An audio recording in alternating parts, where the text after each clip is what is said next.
SDM dan fasilitas klinik itu. Nah ini SDM yang nanti di apa itu di TKK yang TKK 2 nanti bagaimana menyusun analisa kebutuhannya, kemudian nanti kompetensinya, terus kamu nanti apa bikin file kepegawaian. Jadi masing-masing karyawan itu memiliki file kepegawaian di klinik itu ya. Jadi di file itu ya ada KTP, ada ijazah, ada STR, ada SIP, dan ada sertifikat kompetensi seperti itu.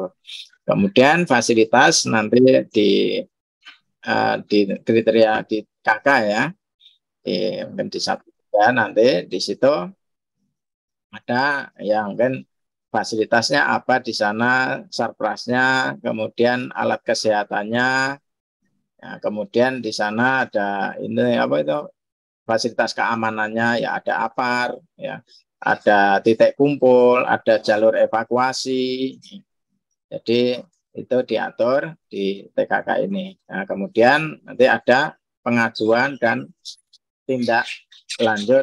Jadi ini apa ya?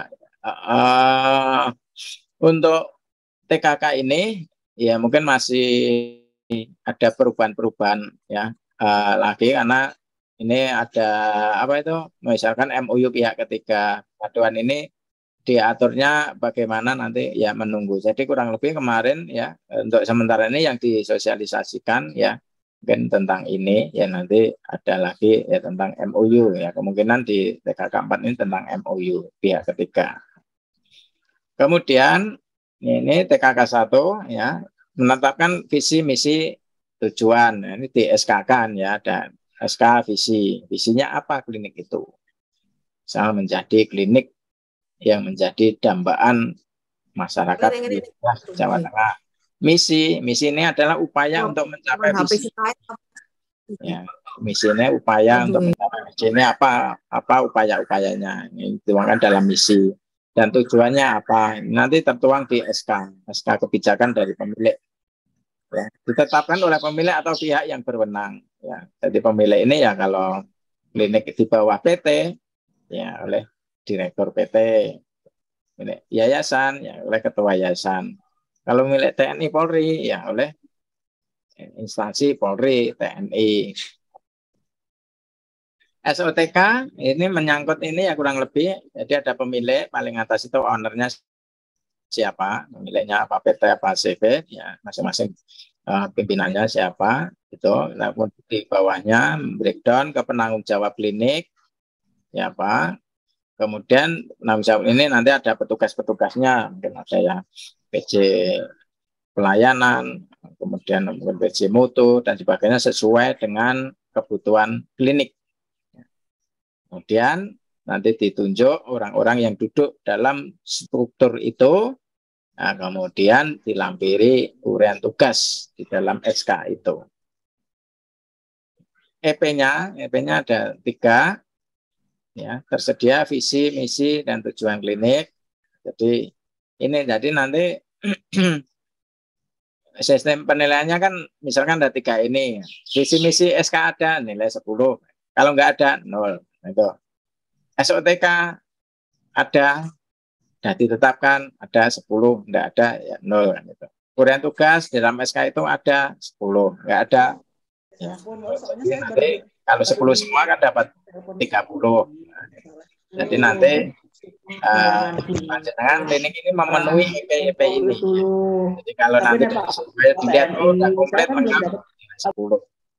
EP2 lengkap 10, EP3 lengkap 10.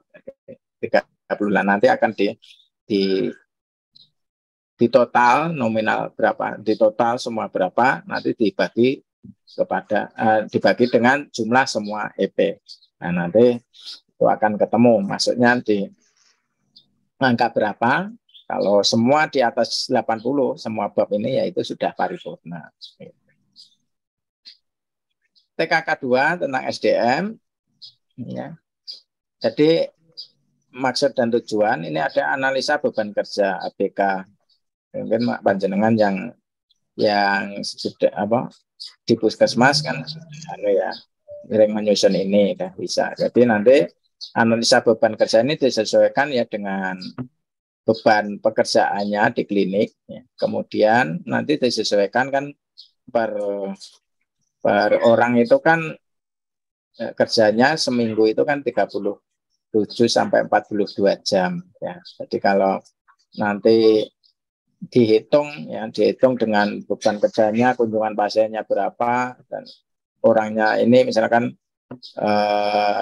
petugas ya, atau dokter ya dengan pasien mungkin 100, 200, 300, 400 pasien. Nah itu kalau memang pasiennya banyak ya perlu dokter lebih dari satu ya dengan ruang pemeriksaan lebih dari satu. Nah ini disesuaikan karena tidak mungkin pasien 500 ya, sehari dokternya cuma satu. Ini akan bebannya jadi tidak rasional. Maka ini sebagai dasar untuk APK dan ini aplikasi ini kayaknya ada di Kemenkes juga. Atau kalau enggak di Puskesmas ya, bisa diadop untuk klinik-klinik ini. Kemudian staf dan penanggung jawab harus sesuai kompetensi ya. Jadi ini sudah pasti ya. Jadi dokter ya harus memiliki STF dokter, memiliki surat izin praktek sebagai dokter. Perawat surat izin perawat, bidan surat izin bidan ya. Itu kemudian dari masing-masing itu juga harus memiliki surat kompetensi yang lain ya, misalkan dia di UGD untuk dokter ya harus memiliki sertifikat ACLS, perawat punya BPJS.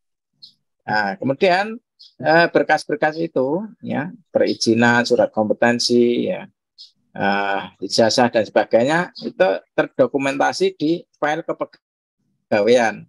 Jadi meskipun itu misalkan klinik kecil karyawannya cuma 3 atau 4 ya tetap harus ada file kepegawaian. Apalagi yang stafnya banyak, ya, masing-masing harus punya file kepegawaian. EP-nya ya, yang pertama ini ABK, ya, menyusun ABK. Ya. Yang kedua file kepegawaian, yang ketiga kinerja. Jadi masing-masing itu memiliki standar kinerja masing-masing. Jadi ini nanti dievaluasi bagaimana kinerjanya. TKK 3 tentang MFK ya, tentang fasilitas dan keselamatan. Maksud dan tujuan memiliki mekanisme pengelolaan keselamatan dan keamanan. Kemudian B3 ya, dan limbah B3. Jadi ini bedanya sudah tahu ya, kalau B3 ini istilahnya yang belum terpakai ya, misalkan ada klorin, ada povidon, alkohol, kemudian ada sanitizer, itu B3. Ya, kalau limbah B3 ini yang sudah dipakai tadi, B3 tadi yang sudah atau tidak berguna menjadi sisa-sisa itu limbah B3. Kemudian penanggulangan bencana. Bencana itu kan ada bencana alam, dengan aja bencana kebakaran. Jadi kalau penanggulangan bencana kebakaran itu harus punya APAR dan masih belum expired. Halo, bocor. Kemudian pelatihan kebakaran. Ya. Kemudian di klinik itu misalkan rawannya apa? Mungkin kalau di kliniknya di pinggir pantai ya mungkin antisipasi tsunami, bagaimana bentuk penanggulangannya. Kemudian di daerah longsor ya nanti penanggulangannya berarti diantisipasi, ada bukti bahwa klinik tersebut cara metode penanggulangan bencana. Sistem proteksi kebakaran nanti udah ya, apa masih berlaku, ada pelatihan atau simulasi bagaimana penanganan kebakaran. Peralatan medis ya. Medis nanti akan disampaikan ya bagaimana peralatan medis itu ada 3 kategori ya, kritikal, semi kritikal, non kritikal. Itu tata cara pelaksanaannya beda-beda. Nah, nanti diikuti bagaimana pemisahannya ini, dan harus terpisah. Ini sesuai dengan fungsi PPI. Kemudian sistem utilitas, ya, bisa listrik, air, gas medis, sanitasi. Jadi nanti sistem utilitas ini ada monitoringnya. Ya, bagaimana listrik ini jangan sampai lupa nggak dibayar. Nah, itu. Atau nanti yang sistem pulsa ya nggak terkontrol waktu ada malam, ada pasien itu listrik habis, sementara penjual pulsa mungkin kesulitan. Di sana harus diantisipasi. Jadi nanti ada buffer stoknya. Jadi pulsa masih berapa itu harus segera mengisi. Jangan dipepetkan ke angka 0. Jadi mungkin angka 100 itu sudah harus ngisi. Jadi nanti ada mekanisme untuk mengatur utilitas ini. Ya. Air nanti juga harus diantisipasi ya, supaya air ini jangan sampai kehabisan. Apalagi ini gas medis, ya oksigen. Ini ada mekanisme bagaimana belanja gas medis, belanja oksigen, ya. Ini supaya ketika ada pasien-pasien tengah malam itu nggak bingung karena punya buffer stoknya. Jadi pasti ada stok. Jadi dibuat buffer stoknya itu mungkin terisi minimal ya 1 tabung. Nah, ketika tinggal 1 tabung ya harus segera mengisi yang lain. Sampah domestik dan limbah. Nah, ini kalau domestik kan nanti ada MOU-nya dengan mungkin kantor desa setempat, kelurahan setempat, atau mungkin dengan DPU.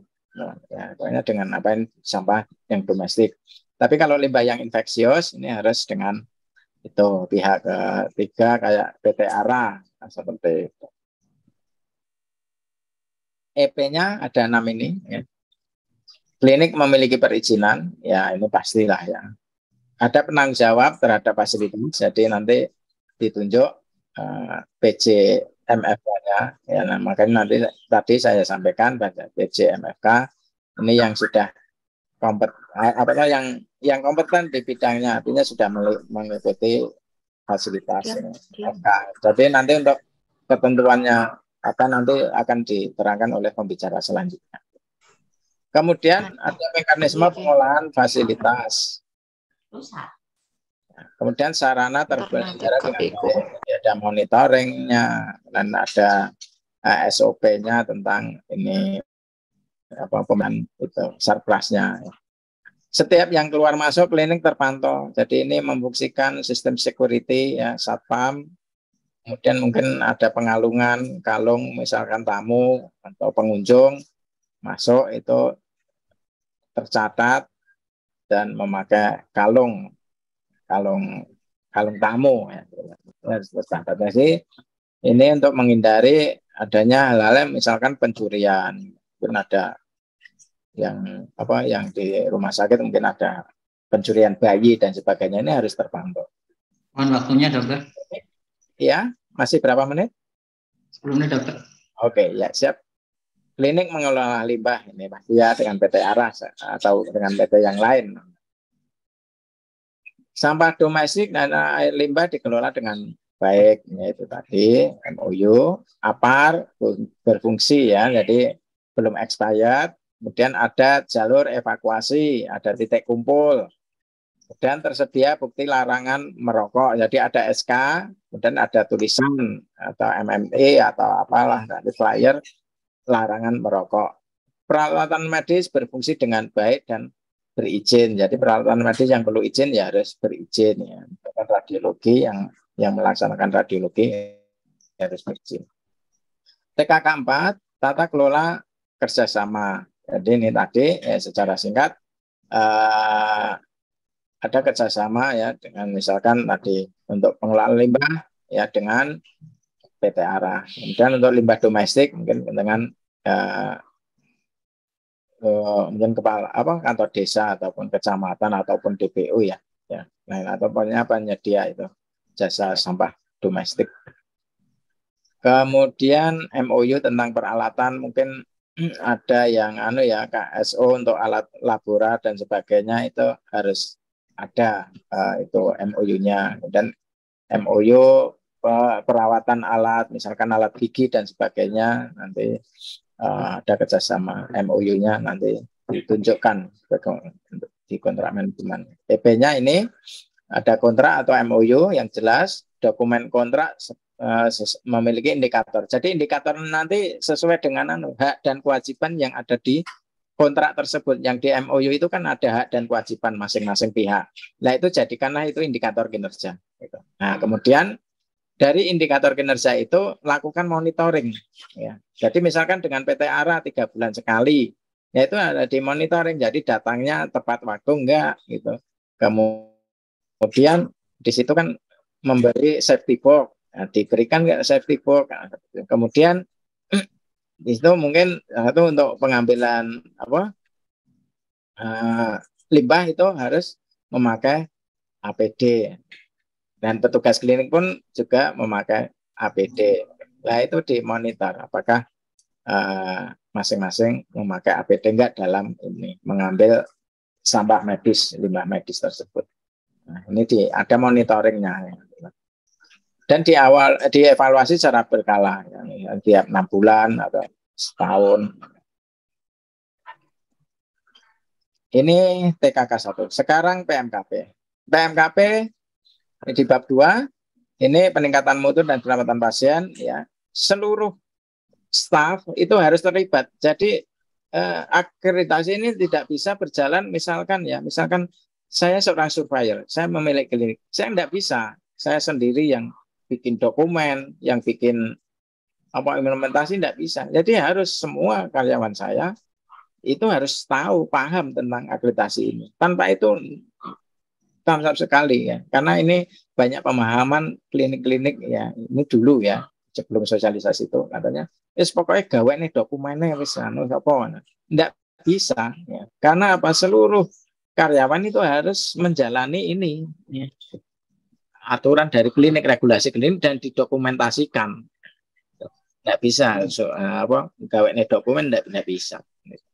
Kemudian pengukuran indikator mutu nanti ditetapkan kemudian indikatornya. Kemudian pelaporan IKP tadi sudah saya sampaikan, PDI, penerapan SKP ya. IKP itu insiden keselamatan pasien itu tadi ya, KTD, KPC, KNC, KTD, pokoknya yang grade itu nanti di grading. Kalau SKP ini sasaran yang ada 6 itu ya, sasarannya itu kan ini ya, identifikasi, komunikasi efektif, kemudian keamanan obat, kemudian tepat lokasi, tepat sasaran, ya, tepat pasien, kemudian resiko infeksi, resiko jatuh, yaitu diterapkan dari 6 ini. Dari 6 ini ya nanti akan disampaikan oleh narasumber berikutnya. Kemudian yang PMKP 1 ini tentang peningkatan mutu sendiri. Jadi ini sistemnya pokoknya PDSA, PDCA, Plan Do Check Action. Jadi intinya plan direncanakan, ya, dibuat kebijakannya, perencanaannya, RUK, RPK, ya. Kemudian dibuat SOP-nya, ya, pedoman panduan, ya, direncanakan. Kemudian do, ya, SOP tadi dilaksanakan dalam kegiatan sehari-hari itu ketika melayani pasien. Nah, gitu. Nah, itu do. Kemudian cek pelaksanaannya itu bagaimana, ya, dimonitoring sesuai enggak dengan perencanaan. Itu dicek actionnya nanti dari hasil evaluasi itu, monitoring itu dievaluasi. Ini bagaimana untuk kerjanya itu hasilnya apakah bagus ya, sesuai dengan harapan, sesuai dengan perencanaan. Kalau itu bagus ya standarkan. Tapi kalau wah kurang marem dan sebagainya ya ganti nanti dengan rencana tindak lanjutnya. Nah, RTL itu jadikanlah untuk plan selanjutnya. Plan do check action gitu terus. Nah, itu PDSA ini terus, PDCA ini circle terus. Nah, itu prinsipnya ya, ya. Elemennya ini PC Moto. Berarti PC Moto ini kan sudah ya, tata kelola mutu. Kemudian mutu diukur, silakan klinik nanti membuat indikator apa. Yang jelas kalau yang MOU BPJS ya, jadikanlah KBK itu jadi indikator mutunya klinik. Sekaligus nanti untuk menjaga agar apa? Nanti kapitasinya Bapak Ibu semua utuh ya. Karena kan terpantau terus indikatornya kan gitu. Ini IKP dilaporkan, ya, bukti dilaporkan. PMKP 2 ini tentang sasaran keselamatan pasien. Ya, tujuannya ini upaya keselamatan pasien. Ya. Ini ada 6, tadi sudah saya sebutkan ini ya. Jadi nanti ada SOP tentang pelaksanaan ini ya. Pasien ya, nanti akan diterangkan ya bagaimana mengidentifikasi minimal 2 tugas. Ya. Kemudian komunikasi dengan esbar, obat dengan LASA dan HIALET, ya. Penandaan pada tempat lokasi ini, infeksi terkait ini dengan 6 program PPI, 5 program PPI itu, kemudian resiko jatuh mungkin dengan Hamti-Damti, dengan Morse, itu sesuai kebijakan di klinik Bapak Ibu Saudara, nanti akan diterangkan selanjutnya. Ini EP-nya, kemudian PMKP 3 ada kewaspadaan isolasi, penggunaan antibiotik, bandel HIS, ya, kemudian surveillance dan diklat. Nah ini PJ-nya ini PPI harus sudah mengikuti pelatihan workshop PPI. Nah, ya ini nanti lihat di pembicara selanjutnya. Oke, untuk yang 2 itu, yang 3 bab 3 ini tentang PKP. Jadi PKP ini prinsipnya adalah tata laksana dari pasien datang sampai pasien pulang. Yang pertama hak pasien, ya, hak pasien harus disampaikan. Ini jadi ada SK tentang hak pasien, ada bukti penyampaian informasi, penyampaian informasi tentang hak pasien kan seperti itu. Masih berapa menit Pak Hasim? 3 menit dokter. 3 menit ya, oke. Ya. Kemudian ini ya, tadi PKP 1 hak pasien cepat aja.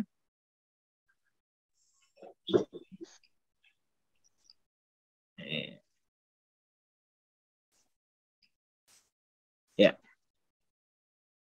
PKP 2 ini dalam mengambil rencana tindakan itu atau rencana asuhan itu harus melibatkan pasien ya.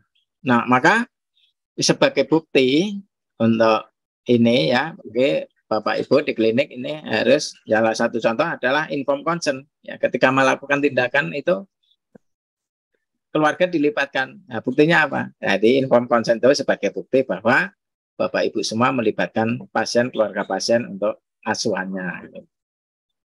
Nih, saya lewat aja. PKP 3, penerimaan pasien di klinik. Jadi ini nanti screening ya. Screening ini jadi berkaitan ketika pasien datang ya. Yang di screening apa ya? Ini mungkin ini ya. Pasien resiko jatuh itu di screening. Oh ini dengan itu tadi Hamti-Damti dan Morse skalanya. Kalau itu ada resiko jatuh ya di tata laksana sesuai kebijakan dari klinik Bapak Ibu. Apakah diberi label kalau resiko jatuh atau menjadi pasien prioritas untuk didahulukan atau mungkin langsung diberikan kursi roda dan sebagainya.